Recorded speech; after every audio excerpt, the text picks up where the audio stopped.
Another edition of Beyond the Huddle is coming your way.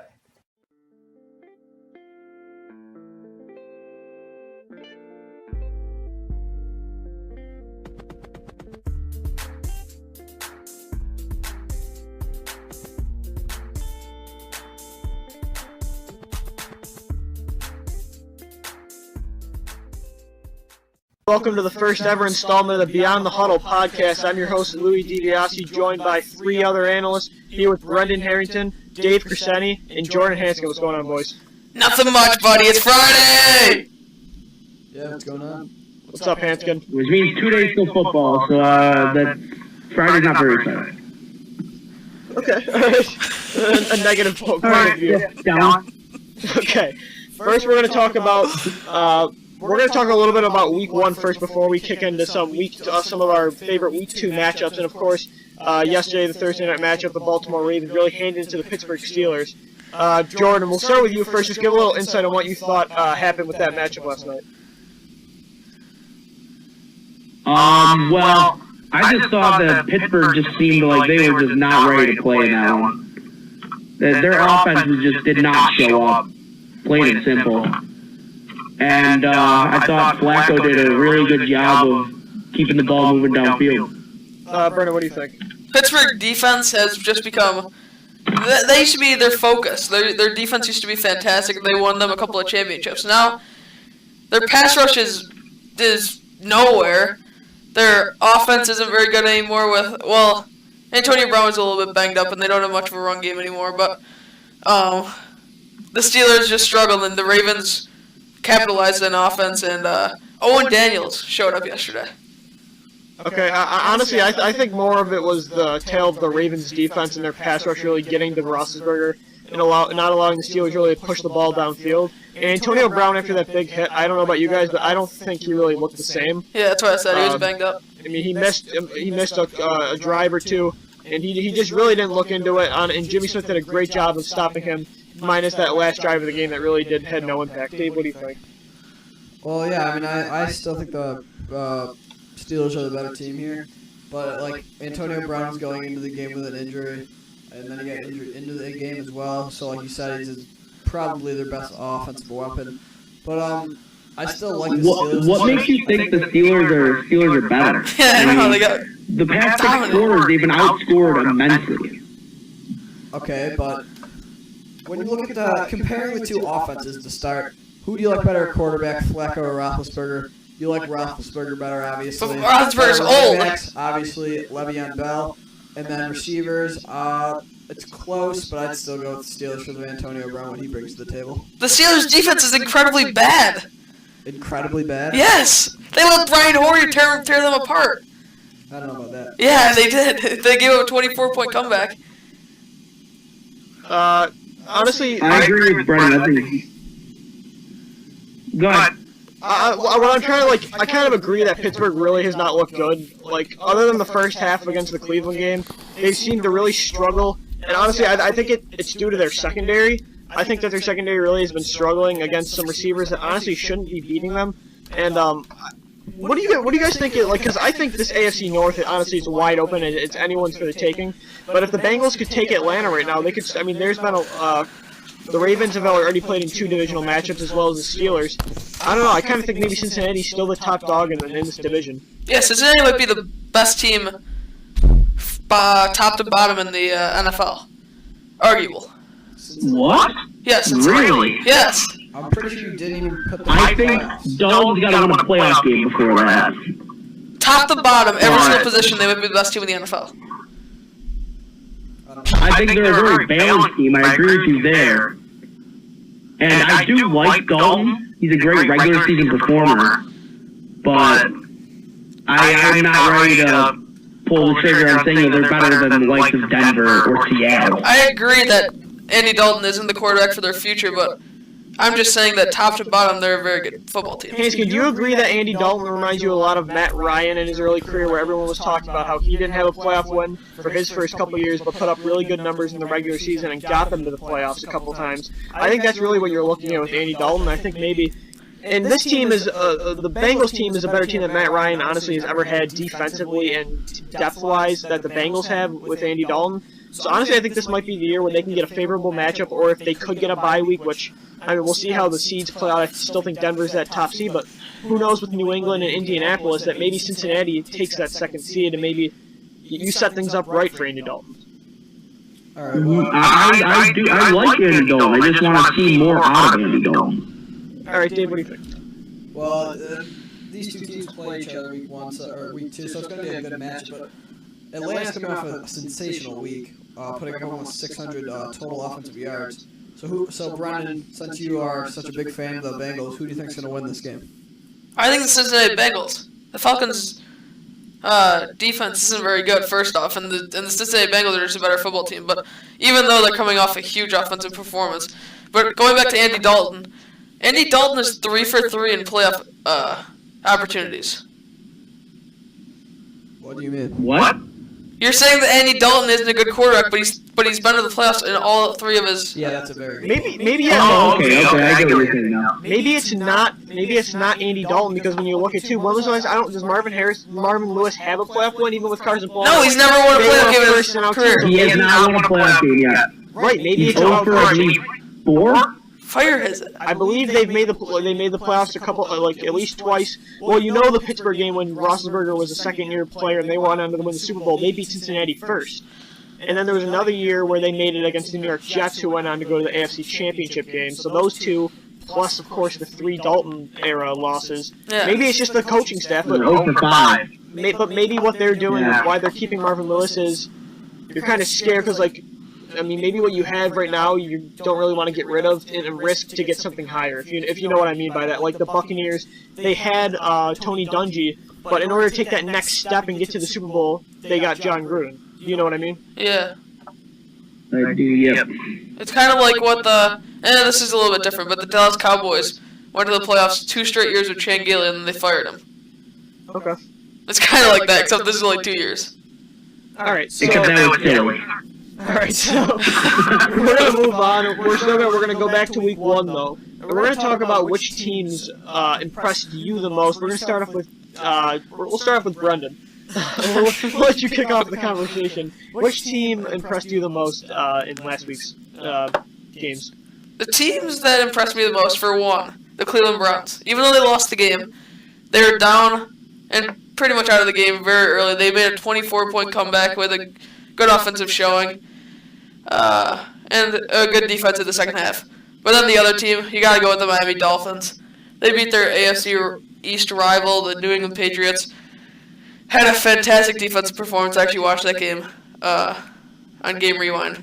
But yeah, the offense wasn't fantastic. They turned the ball over a little bit in the first half. But in the second half, they're good enough to win the game, and the defense was phenomenal, getting after Tom Brady. Dave, what do you think? Who was your team that impressed you most? Well, a team overall, maybe the Atlanta Falcons. Like I mentioned a little bit before, obviously their defense needs to step it up. But still, their offense just was amazing. Matt Ryan came out through 448 passing yards, didn't throw an interception. So I really, if their offense continues to play anywhere near how they played last week, their defense really isn't going to need to do as much as people are talking about the Falcons' defense. And Hanskin, what do you think? Team that impressed you the most? My pick is Tennessee.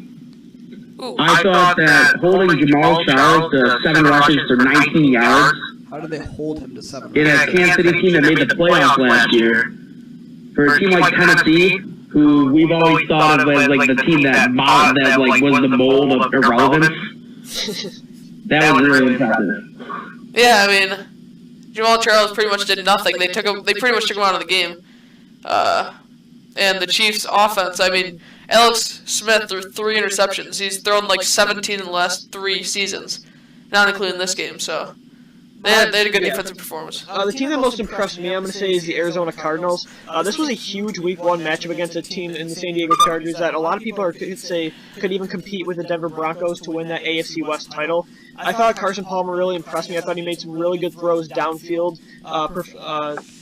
sticking out mostly was at the receiver position was Michael Floyd and John Brown to me. I thought those two are going to build a great new young core for the Cardinals. But it wasn't the offense that really impressed me more. It was the defense, holding the Chargers to only 17 points. You saw a lot of drops from the receivers, but some really good play from that Cardinals secondary without Tyrann Mathieu playing. They also have lost Darrell Washington, Carlos Dansby, Darnell Dockett. So this is a wounded defense that really stepped up against a pretty decent offense. And honestly, even the run game, there were some questions now with that line with Jonathan Abraham now saying he might not even return to the team with his last concussion. And they held Ryan Matthews to only 40 yards and a touchdown. But if you look at it, just the one run was a 20-yard run. So really, other than that, they held Ryan Matthews, their starting running back, to 20 yards rushing. I agree. And one other team that obviously impressed in my mind is the Bills, winning 23-20 in overtime. But E.J. Manuel showed that he could do it in the NFL, and the defense did just enough to win the game. And as a Bills fan, this is something that we've been waiting for this team to do for years. Win on the road, win close games like this. This is a game that the Bills, for the past 12 years, would lose. That's very They would just blow it. Yeah, but they won on the road. They haven't won a good road game. We don't know how good the Bears. We started to see them start to win games like this. We don't know how good It shows that they're growing as a team. We don't know how good the Bears are going to be, but the Bills won on the road. This might be the first good, if the Bears end up being a good football team, this would be the first good Bills win on the road in like 20 years. One more team that was impressive is coming back from 17 down and putting up 34 in the second half, the Philadelphia Eagles. I mean, I know it was Jacksonville, but that was I didn't see it. I thought, wow, Philly's done. That was just sloppy. Maybe Nick Foles isn't as good as everyone thinks, and they really stepped up in the second half. As a Eagles fan, I think it wasn't more of Nick Foles impressing me. Well, there's one thing about Nick Foles that a lot of other quarterbacks don't have, and it's resiliency, and it's the ability to come back after adversity. Because when you look what he did last year against Dallas, probably other than this game, was probably one of his worst games of his career. Obviously, this is only his third year, but you looked at what he did there. It was doing a lot of things what he did against Jacksonville in the first half. Sloppy footwork. Was missing wide open throws. There were throws all across the field that he was just missing. He was rushing it. He was holding onto the football too long. But I thought he really bounced back. But it wasn't that. It was how the offensive line played after Evan Mathis and Alan Barber went down. You had David Moak come in and Andrew Gardner, two players that weren't even with the Eagles last year. And one player, David Moak, who's originally a center, came in at left guard and played excellent. They gave Nick Foles a lot of time, including if you go watch that play to Macklin, that 64-yard bomb. It was a great win for the Eagles. But I'm more excited about that defense that held the Jaguars. Their first 12 third downs, they didn't convert one. So it's a good sign for the Eagles and for our teams. Their last 12 first downs? Their first 12 third downs. The Jaguars did not have a third down conversion until the end of the third quarter. How'd they score so many points then? Because of Allen Hurns' two broken touchdowns in the beginning of the first quarter. And that actually brings us to something that I'd like to talk about, and it's Week 2 rookie receivers. It was a big week for rookie receivers. Brandon Cooks, Calvin Benjamin, Allen Hurns. Who else we got? A receiver, Jordan Matthews, had a good game. 2 receptions for 37 yards. Sammy Watkins looked pretty good, and the limited amount of catches that those players had. They all looked pretty good, though. This looks like to be a deep receiving core. Hanscom, we'll start with you. Week 2 rookie receiver that's going to break out and maybe separate himself from the pack this coming week.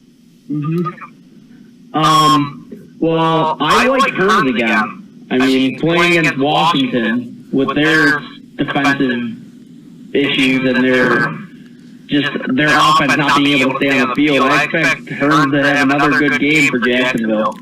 Yeah, I agree with you, Hanskin. Marquise Lee got injured yesterday in practice, and I don't know if Batista Short's playing this week. So yeah, I'll see Allen Hurns probably get some first-team reps and see if he can get open again for some more fantasy points. Dave, what do you think? You know, I really don't buy into this Allen Hurns stuff. He had what? I agree. He had 2 touchdown catches. He only had 2 other receptions for the day. He's maybe the 3rd best receiver on the team. I don't see him doing much more the rest of the season. It's kind of like Kevin Ogletree a couple of years ago against the Giants in Week 1. He scored 2 touchdowns. Everyone went crazy about him, and then they didn't see him for the rest of the year. This is a different situation though. Why? He's This gonna start. Aaron is not a nobody either. This dude went from the U. He was undrafted. This guy played some big games. He's like another Derek Rogers kind of. Wow, he's doing great right now. Yeah, he's a third receiver for one of the most fourth receiver for one of the best offenses in the NFL. He's not doing good at all. Yeah, he's not. Dave, who's your guy you want to see? I like probably Brandon Cooks again. Drew Brees threw it to him a lot last week. I know there's a lot of weapons there, but he can post big numbers again. I think he scored a touchdown, almost got another one. I like Brandon Cooks. I'm going to kind of break the rules on this, and I'm going to kind of talk about a couple guys that I want to see that really didn't show anything Week 1. Seattle Seahawks receiver Paul Richardson, second-round pick coming out of Colorado, and Allen Robinson, the Jaguars' third-round pick out of Penn State. Everyone's talking about Allen Hurns, but honestly, I still think that this core is going to rely on Marquise Lee and Allen Robinson until we see Cecil Shorts come back, unless he is playing this week. And then we don't know about what's going to happen with Justin Blackmon and unless you guys know about the new drug policy. So we'll see when he can possibly return. But I think Allen Robinson's a player that really showed some good things in college, and I think that's why they drafted him so high. And they really didn't use him in college. Exactly. Yes. And they didn't show a lot of him last week. I don't know why it is. Maybe Allen, they've just been more impressed with Hurns. But Marquise Lee had a solid game, but I really think they're going to try to implement Robinson into the offense, kind of a bigger receiver that can really help move the chains against a Redskins team that really just doesn't look good in the secondary, a depleted secondary. So those are two guys that I want to see break out that we didn't get to see last week, but the guy that I think you're gonna end up just seeing even more of is Kelvin Benjamin, and I think he's gonna grow his rapport with Cam Newton in his first return this week. So we'll see how he does with Cam compared to Derek Anderson. And a guy that we're forgetting about talking, Bills receiver Sammy Watkins. A little bit biased, but I think he's gonna break out a couple, and maybe even this week against the Miami Dolphins, even though they have a good defense. I can see him having a breakout game. The Bills need him as much as like Jacksonville would need their rookies. He's still a fourth overall pick that the Bills used 2 draft picks. Yeah. But what I saw from the Bills offense is that the Bills They don't need him, but they're going to don't need to rely on their 4th overall pick as much, based on the fact that they love pounding the ball with the run game, and that they love spreading the ball around to Robert Woods, Mike Williams, and they really like going to Chandler a lot, which is interesting. But don't vote now. Okay, we're gonna move on from rookie receivers, and now we're gonna talk about. We talked about what some good teams that looked in Week 1, but what about some teams that looked really bad in Week 1? And the season's already look very faded away their chances at a playoff berth, even though it is only Week 2. But which team's season look serious in jeopardy? We'll start with Dave. I'm going to go, this is a pretty obvious one, with the St. Louis Rams. It was such a bad game going into the Vikings against the Rams, but the Vikings just blew them out of the water. As you know, the Rams lost their starting quarterback with Sam Bradford. Then Chris Long, we heard a couple days ago, is out for a month or 2 or something like that. So, I mean, I really don't see the Rams doing that good throughout the whole season. Well, Hanskin. I am probably going to have to pull the plug on Washington. ooh, I just think RG3 is just a shell of himself. And, like, this was a game that I thought that team was going to win if they supposedly have the great QB advantage between RG3 and Fitzpatrick. Fitzpatrick beat him. Just overall beat him in that game. And J.J. Watt just decimated that line. J.J. Watt dominated that game. Just doesn't look like. I mean, if you can't even like contain him at all, that spells disaster for your line. This is okay. Keep going. RG3 just did not impress. He seems to get worse and worse every game he plays since that knee injury. I kind of. This is what I'm thinking about RG3. As much as I'm not a big fan of RG3 or the Washington Redskins. I honestly think the move to pick up Jay Gruden as your head coach was probably the worst decision they could have made for RG3 because they're not utilizing his skills at all like they did his rookie year with the read option and him being able to run the football. They're keeping him cooped up in the pocket, forcing throws. Honestly, I don't think that's the kind of player he is. He can do that, and he can be an effective pocket passer. But all the mobile guys you see are effective when they can do their own, when they can make plays with their feet and their arms together. And I don't think that's what Jay Gruden really has in mind. I've been seeing a lot of the same things that he drew up with Andy Dalton in Washington in that first game, and it didn't work. As you saw, it was a bunch of checkdowns to Pierre Garçon and Roy Halou, and I agree with that they're a faded team. But the team I'm going to choose is the New York Giants. I just think Eli Manning's shot. I'm just gonna play it in sight. I think they're shot. He's shot. Yes, I think the new offense doesn't work with Eli Manning. I think he just can't stop turning the football over, and I don't think the receiving core is that good. Hence why they picked up Odell Beckham, who has not been on the field. And I just think that that offense is just going to hold them back this year. I think it's the end of Eli Manning's era in New York. Well, the team that I'm going to say is season's over, and I think the Oakland Raiders should just go ahead and fire Dennis Allen right now. Dennis Allen is a horrible head coach. Oh my God! Hanson, you're going to tell me right now you're going to defend Dennis Allen? I'm not ready to pull the plug on Dennis Allen. Oh my God! I would have fired him 3 years ago. He wasn't even with the Raiders 3 years ago. He's a horrible head coach. Okay. I'm not gonna put the blame on him, but Derek Carr and the Raiders offense went 3 and out. Like I watched the Jets versus Raiders game. They went 3 and out like 8 to 10 times in one game. They scored 14 points, and most of them or 7 of them were in the end of the fourth quarter. I mean, their defense played all right against the Jets. Who on that Raiders team is a playmaker? It doesn't matter. Marcel Reese, bud. It definitely does matter. That dude should have been fired before he even got hired. That dude is a loser. You fired Gus Bradley because Jacksonville's offense was anemic because they had no talent either? No. What was Dennis Allen before he was on the Raiders? Okay, yeah, but Gus Bradley's more of a defensive-minded coach. And they have Blake Bortles on the sideline. It's a completely different situation in Oakland. Oakland is done. Oakland is done. They might go 0-16. They're horrible. That's because he hasn't brought in any talent. They signed the entire Pro Bowl 2008 roster this year. It's not his job. He's a coach. Okay, but he hasn't done a good job with any of the roster. That Doug Marrone couldn't sign a big name free agent. Good. That's not a fit. They got some players this offseason. Yeah, the 2008 Pro I'm Bowl also roster. not saying if the Raiders are going to the playoffs. I'm just not ready to fire. James Jones is a touchdown machine. Yeah, in 2011. Denarius Moore is the man. I thought you were going to go with the Cowboys so we could just talk about the NFC League for like 10 minutes. No, the Dallas Cowboys, to me... Their defense played better than what they were. Defense did play better than what they were expected. They were expecting, 52 points against weekly? And they I like Tony at 28, even though they were on the game the entire time. What's funny, too, about that defense is they didn't even let up all those 28 points. 2 of the touchdowns, I believe, were from the defense. Yeah. If I'm not mistaken, I think the 49ers... Romo turned the ball over 3 times. The defense was good. Yeah, Romo had 3 picks. I also think Romo is still, like, unhealthy.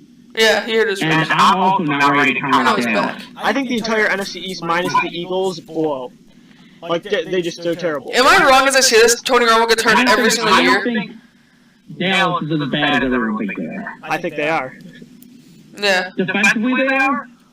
I think their entire Their offense can score at will. Their offense is good. If Romo doesn't turn over the ball, that offense can score. Yeah, they have a strong offensive line, and if they actually committed to DeMarco Murray, he might just get hurt, so maybe that's not why they're committing to him. They don't have a deep receiving core, though. They don't have a deep receiving core. The third receiver is Beasley or something. They have one of the best receivers in the league. I guess. For one. I don't know. Yeah, Des Bryant's really good, but after that... I'm not... And they always find a way to be thinking the more and more Jerry Jones thinks about it, the more and more he wanted Johnny Manziel back. Jason Garrett should be fired too. Why? They need defensive players, not Johnny. Horrible head coach. What I think about Jason Garrett is, I think this is what Jerry Jones' thought process is.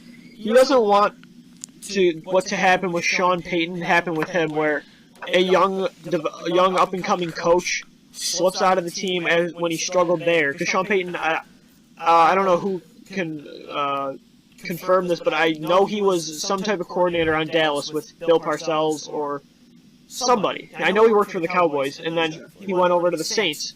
Yeah, if you could, and that's kind of Jason Garrett's a young guy. He's always been with that organization back in the time when he was a backup for Troy Aikman, and I think now, I mean, they just don't. They're kind of skeptical that he may go somewhere else and he may succeed, but he refuses to commit to the run at all. And I don't know if it's because of their unreliability in DeMarco Murray. No, because they're always going back.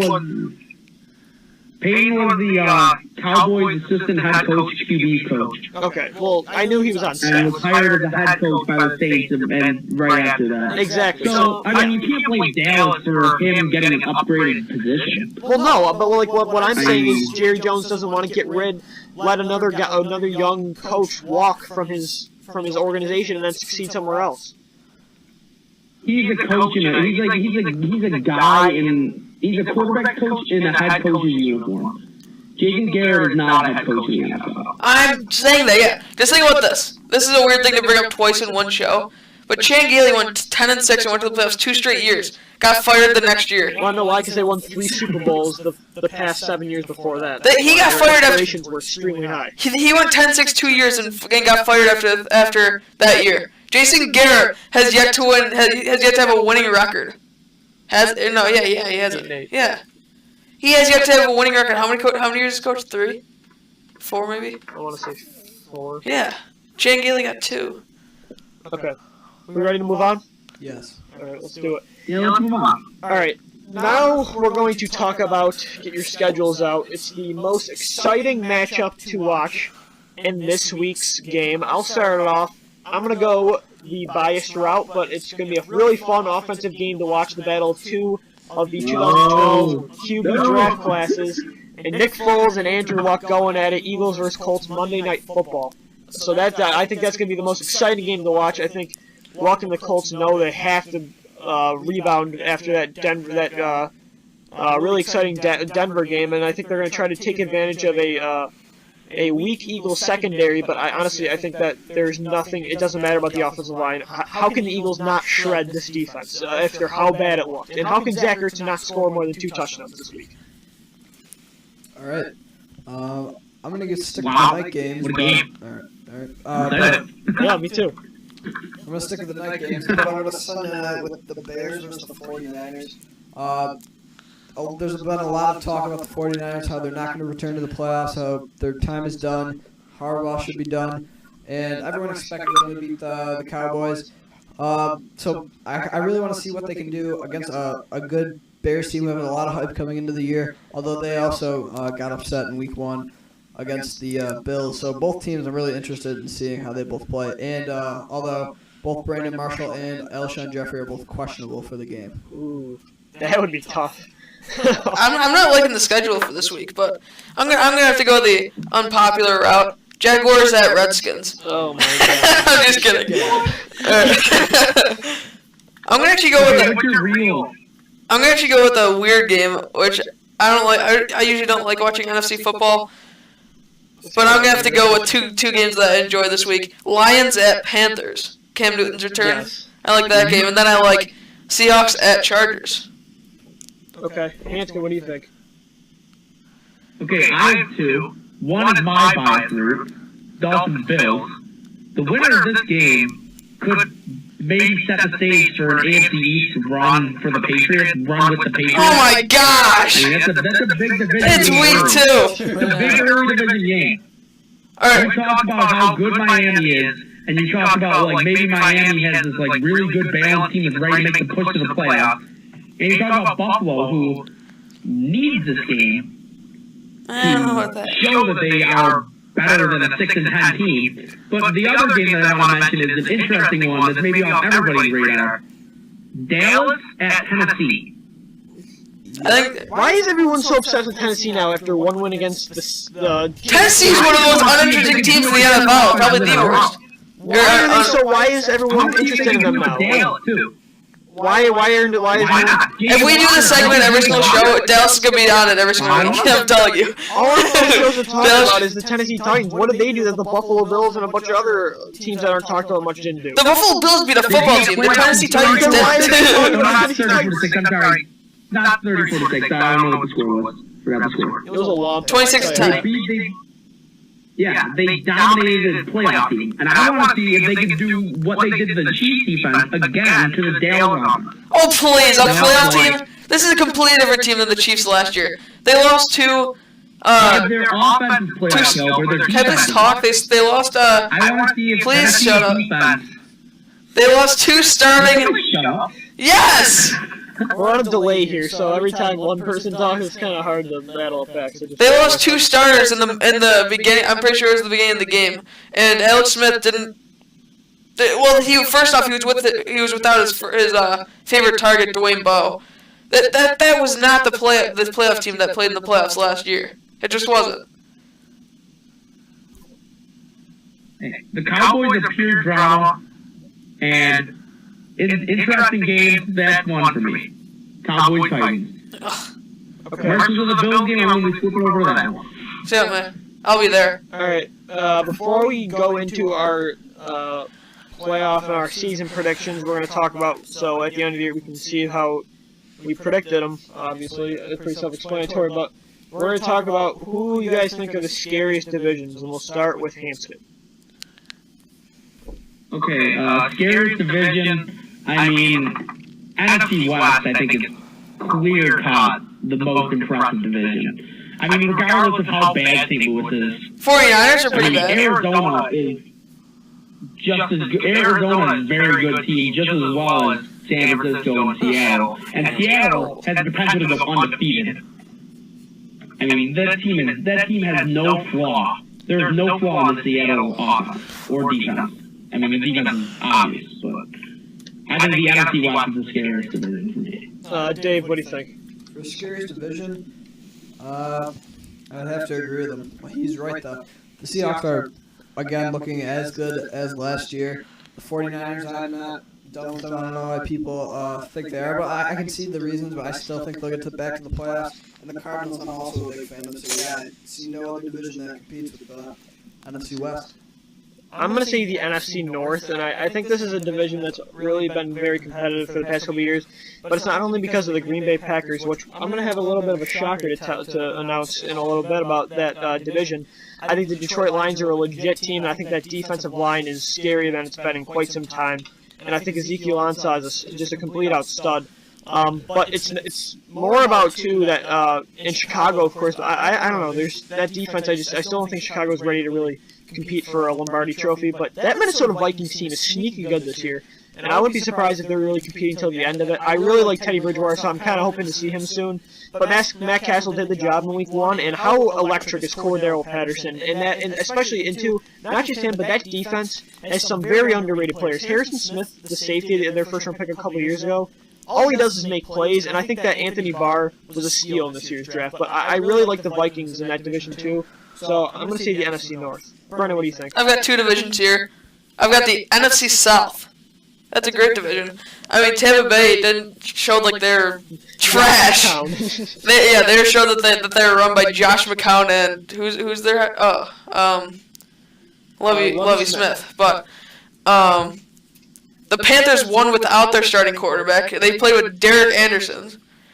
And the Atlanta Falcons were electric, and that was an offensive showing. Both the defenses were pretty bad, which I saw going into this, but I mean a complete shootout there, and that's a great division. Then I also got the NFC North. Agreeing with Louis, that's a great division too.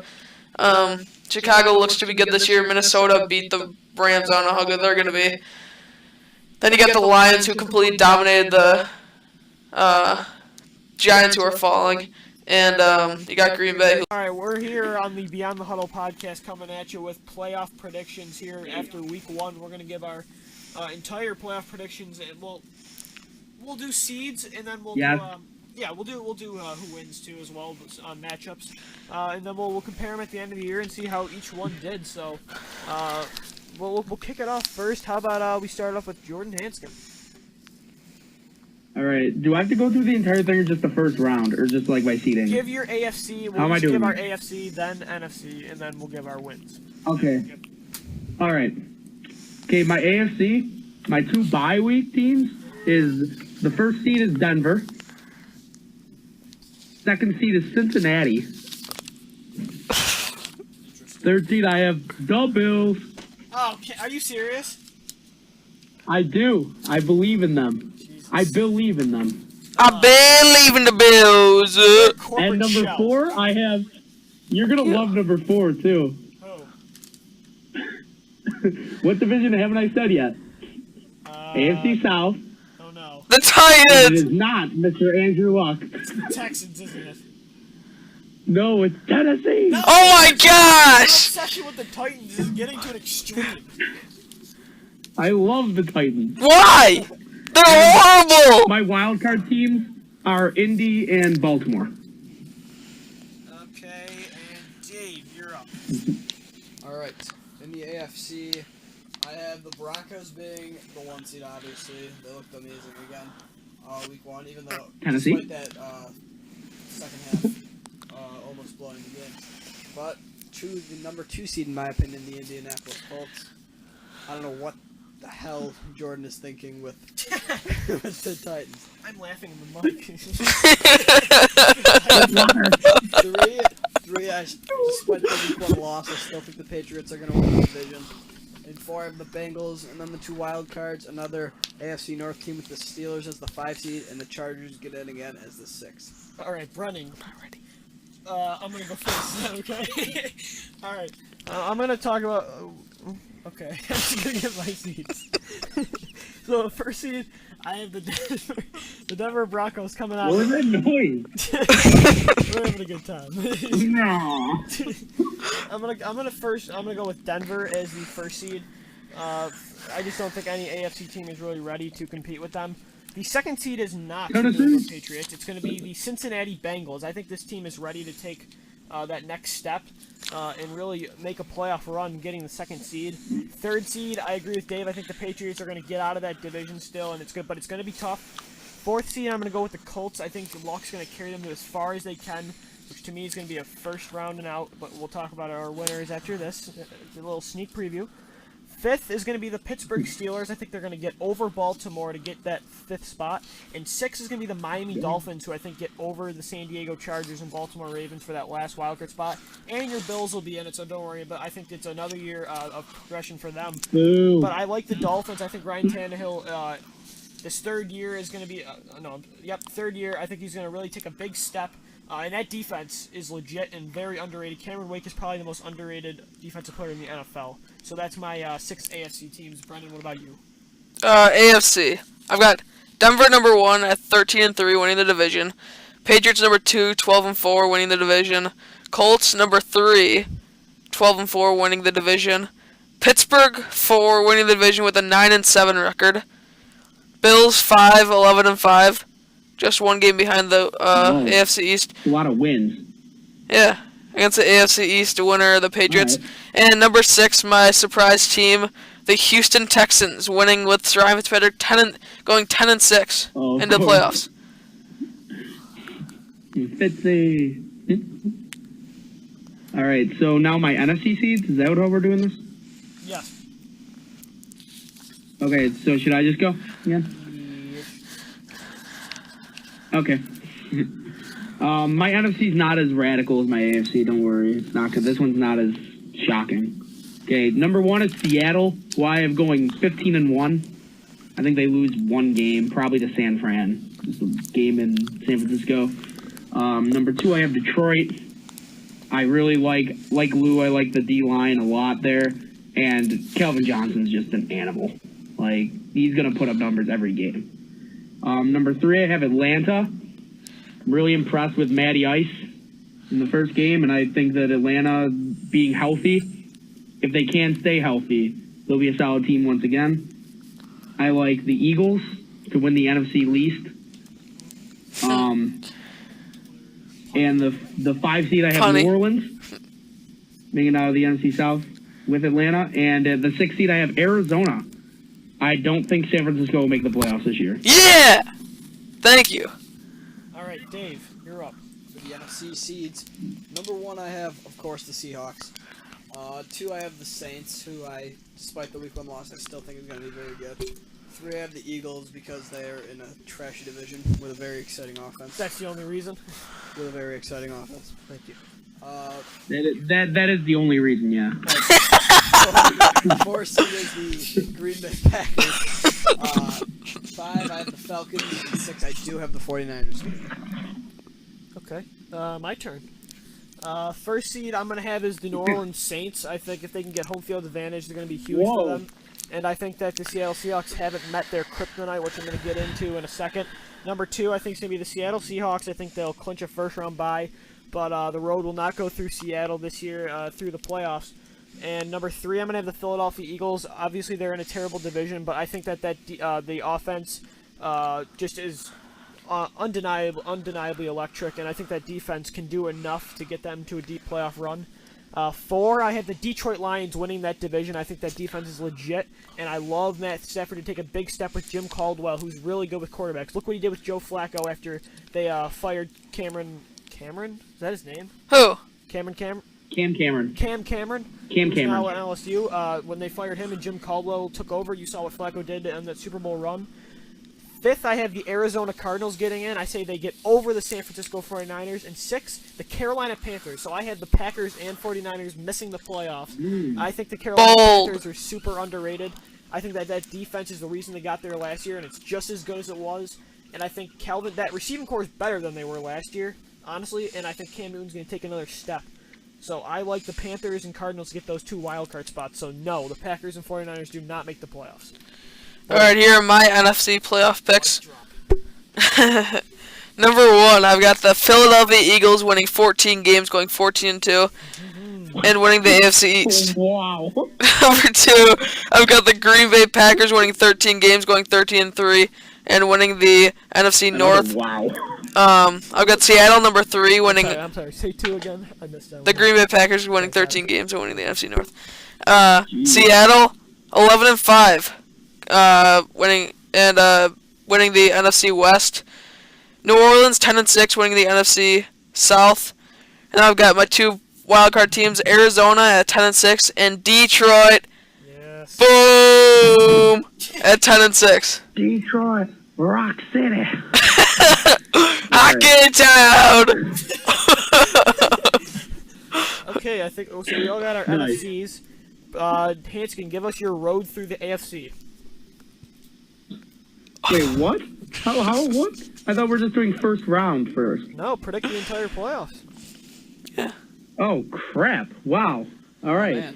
If you're not ready for this, Okay, for my first game. Okay, you go. Yeah. All right. First in the AFC, obviously, I have the Broncos getting the first seed and the Bengals at the bye. The 3 Patriots defeat the 6 Miami Dolphins. The 4 Colts get defeated by the Pittsburgh Steelers, who were the 5th seed. In the second round, I have the Steelers. I have the Patriots beating... No. Yes. The Bengals beating the Patriots to go to the AFC Championship game. There it is. And then I have the Broncos beating the Steelers. So it's going to be Denver versus Cincinnati in the AFC Championship game. And as boring as it is, I think Denver is going to make the Super Bowl once again. Oh. All right. Okay, I can go now. Go ahead, Jordy. All right, so as you know, I had the same bye week teams. I had Denver and Cincinnati. And in the 6-3 game, I have Buffalo defeating Baltimore at the Ralph. It'll be rocking. It'll be crazy. The 12-year drought will be over. And the Bills will pull one out against the Ravens. 14. And then in the other game, 14-year drought. the most exciting game ever, Indy coming to Tennessee. Oh, gosh. I'll be sleeping for that one. And I got the Titans sneaking that one out on a late field goal. Oh my Jake gosh! steps up and handles luck. It's week 2. I will turn off the TV. I'll break my TV. I swear to God I will. And then the Miracle Dreams end the next week. Denver and Cincinnati both win at home over the 2 upstart dream teams Oh, God. from Tennessee and Buffalo. And then I have a shocker. Peyton Manning does not get it done in the AFC Championship. And Andy Dalton makes it with the Bengals to the Super Bowl this year. What? You said one team the whole prediction. There you go. Alright, Dave, did you ready to do it? No. Alright, go I on. got it. First of all, if Oh. the Titans make the playoffs, I will eat my softball pants. You know what? But anyway, here we go. For the buys, I have the Broncos and the What? Colts hitting the buys. So in the 3 and 6 game, I will have the Patriots defeating the Chargers to take on the Colts in the next round. In the 4-5 game, I'll have the Bengals beating the Steelers. I think I So lost then I'll you. have an upset. The Bengals beating the Broncos, advancing to the AFC Championship game. But the Colts will take out the Patriots, making an Andy Dalton versus Andrew Luck championship game, and I think the Colts will make it to the Super Bowl. Alright, for my AFC Dalton, playoffs, I've got the buys going to Denver and New England, and the week 1 matchups, Colts versus Houston and Bills. Well, Houston at Colts and Bills at Pittsburgh. I've got the Bills going into Heinz Field and winning that game. And I've got the Colts beating Houston in the first round. And I've got the Bills going to, what's it called there? Denver? Denver, yeah, what's the state? That's Mile not High? what the stadium's called. In the Denver Stadium and beating Sports Authority Field at The Mile Bills. High. I have the Bills going into Denver and beating them. And then I have the Patriots. What?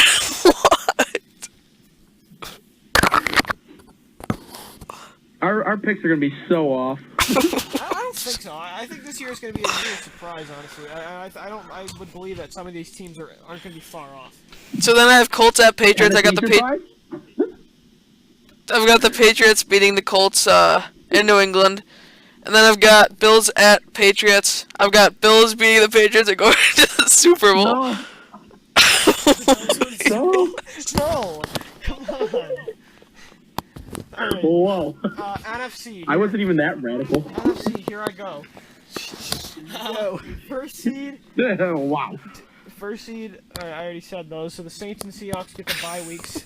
The 3 Philadelphia Eagles defeat the 6 Carolina Panthers. Then I have the 4 Detroit Lions. Let's see. I have them. Oh, I'm gonna decide. Actually, I think the Lions are gonna beat the Cardinals in the first round. Then I believe that the Well, that's a Saints, good game. I believe, yeah, it would be a good one. The Saints are gonna take out the Lions in the first round, and the Eagles gonna beat the Seahawks. That's the Seahawks' kryptonite. Is the Eagles? Is the Eagles' offense?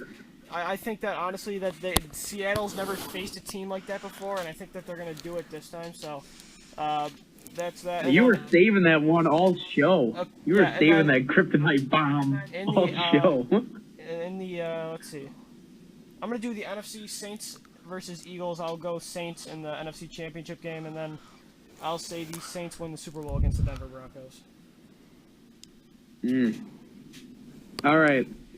So I got Arizona going to Atlanta, and I think Matty Ice plays great in the Georgia Dome, and Atlanta moves on from that game. And then I have a rematch of last year's wild card game, New Orleans at Philadelphia, and Drew Brees once again goes into Philadelphia and wins it for the Saints, gets the Saints through. And then I have them going on to Seattle, and that's just not a good matchup for New Orleans, and Seattle moves on from that game. And then I have Atlanta going into Detroit and winning again. So it will be Atlanta versus Seattle. And I think Atlanta's receivers play very well against the Seattle cornerbacks, and Atlanta moves on to the Super Bowl Oh my to God. play Andy Dalton and the Bengals.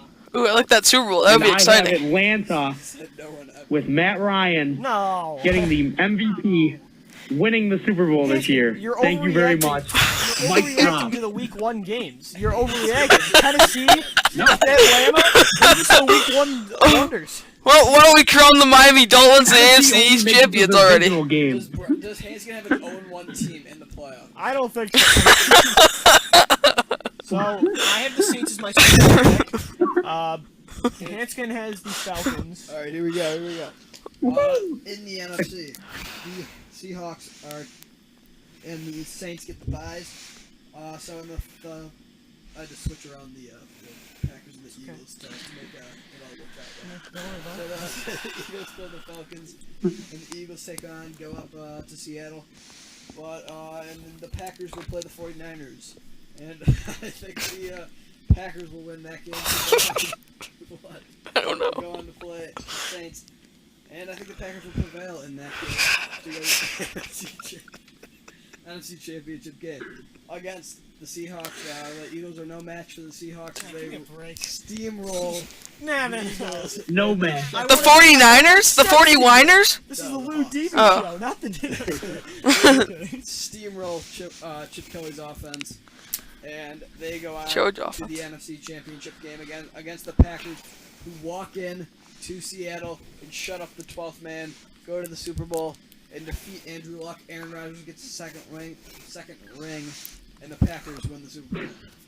Alright, Brendan, finish it off. My NFC playoff predictions. I've got the Eagles and Packers getting the byes. And then I've got Detroit playing in the 12th man country, the old Washington up in the left corner of the United States. Detroit going into Seattle. Detroit going into Seattle and beating them. And then I've got Arizona. Shut up. Then I've got Arizona at New Orleans Saints. I've got the Saints winning that one. So the next round will be Detroit at Philadelphia. Philadelphia winning that game. Then I've got Saints at Packers. I got the Pack winning that game. And then in Philadelphia, Lincoln Financial Field, the Packers will go into Philadelphia and win that game. Steamroll? And then in Super Bowl L. Steamroll?